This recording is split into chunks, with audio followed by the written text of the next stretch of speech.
Merci beaucoup. Je pense que dans les interpellations de l'honorable député Thierno Alassane Sall, il y a beaucoup d'amalgame.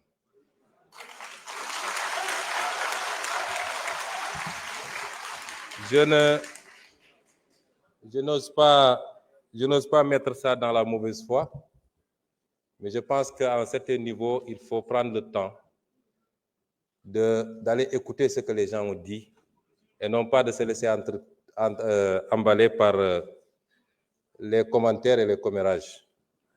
Je n'ai jamais dit que tel fonds était haram. J'ai dit que la caisse noire. Je voudrais, après que vous ayez le temps d'écouter par vous-même, j'ai toujours dit que dans un pays, il faut qu'on soit très clair, dans un pays, avoir des fonds qui sont laissés exclusivement à la discrétion d'un homme, fût-il président de la République, qu'il peut utiliser à sa guise, qu'il peut donner à qui il veut, qu'il peut même mettre dans une pièce, mettre de l'essence et allumer, c'est inadmissible parce que c'est l'impôt des Sénégalais. Par contre, dans tous les pays du monde, et même dans ceux qu'on appelle les plus grandes démocraties, il y a ce qu'on appelle les fonds secrets, qui permettent de régler des situations qu'on ne peut pas afficher publiquement et qui font l'objet d'un encadrement. Et en étant député ici, et en étant dans l'opposition, j'avais fait même des propositions sur cet encadrement-là. Et cela correspond à la vision de PASTEF qui sera matérialisée dans la gestion de ces fonds secrets. Parce que nous respectons toujours nos engagements, nous. Et nous, au moins, on a pris ces engagements, vous ne les avez jamais pris. Ça veut dire que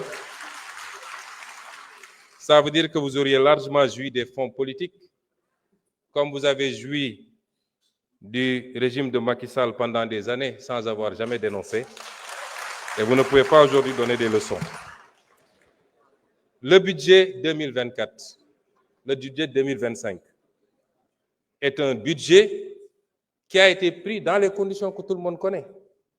C'est un budget à minima qui a permis au moins de sauver cette année budgétaire, de ne pas être face à un blocage à la date, à l'échéance. Mais il était évident qu'entre l'installation de l'Assemblée nationale et le moment du vote du budget, il était impossible de procéder à l'élaboration d'un budget dans des standards que tout le monde accepte. Et c'est pourquoi nous sommes en train de travailler à la loi de finances rectificative que vous appelez, qui sera celle qui sera réellement conforme à notre programmation. Et austérité, c'est vous qui l'avez dit. Nous ne sommes pas dans l'austérité. J'ai l'impression que vous ne comprenez pas ce que c'est que l'austérité. Nous ne voulons pas que le pays s'arrête malgré la situation difficile. Nous voulons aujourd'hui travailler malgré tout, en faisant des efforts sur nous-mêmes, à dégager des marges budgétaires qui nous permettent, tout en continuant à respecter nos engagements, aussi bien par rapport à la dette intérieure que par rapport vis-à-vis de nos engagements internationaux, de pouvoir avoir des marges budgétaires pour lancer le programme Vision 2050. C'est de ça qu'il est question. Et ça, ce n'est pas de l'austérité.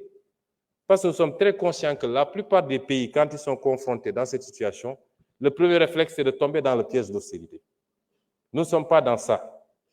Nous sommes dans le réaménagement qui nous permettrait, tout en tenant compte de la situation catastrophique dont nous avons hérité, de faire les bons choix en rationalisant la dépense publique et en dégageant des marges qui nous permettent, dès la semaine prochaine même, dès les jours à venir, de commencer à lancer le programme, que l'économie ne s'arrête pas, que l'investissement ne s'arrête pas et que nous puissions continuer à produire de la croissance, indépendamment de la croissance qui peut provenir des secteurs qu'on connaît habituellement, notamment le pétrole et l'agriculture. C'est ça qu'on est en train de faire. Ça, ce n'est pas de l'austérité, M. Thierno Alassane Sall. Et donc, il faut réviser et revoir un peu ces notions.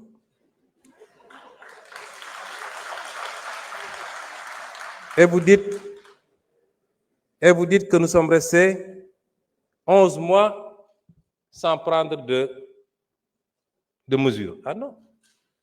Durant ces 11 mois, on en a tellement pris des mesures correctives. Mais il se trouve que quand vous arrivez, vous héritez d'un État. Vous lancez des travaux. On ne se lève pas pour dire je rationalise telle agence, j'enlève, etc. On fait des études pour être sûr que les choix qu'on va faire sont les bons. Un État, c'est assez sérieux. Et durant le temps de ces études, il fallait continuer à faire tourner l'État, comme on dit. Il fallait mettre des gens à la place qu'il faut pour qu'ils travaillent.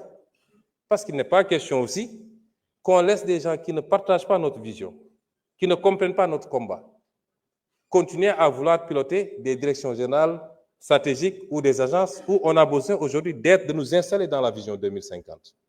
Et le temps de faire ce travail, effectivement, on a mis ce qu'il faut. Ce qu'il faut saluer, et vous devez être le premier à le faire, c'est d'avoir le courage de dire, nous ne subirons pas la pression du militant, nous ne subirons pas la demande militante, et nous allons faire les réformes qu'il faut. Quitte à dire à un directeur général sur 3 que nous sommes désolés, mais le pays n'a pas besoin de cette responsabilité pour le moment. C'est ça le courage politique. On aurait fait comme tout le monde, comme vous avez fait quand vous étiez au pouvoir, on allait laisser les choses telles quelles et même créer de nouvelles agences. Monsieur Sall, quelquefois, il faut savoir applaudir, c'est bon. Ça ne vous enlèvera rien. Vous ne pouvez pas vous inscrire dans la critique gratuite, c'est pas bon.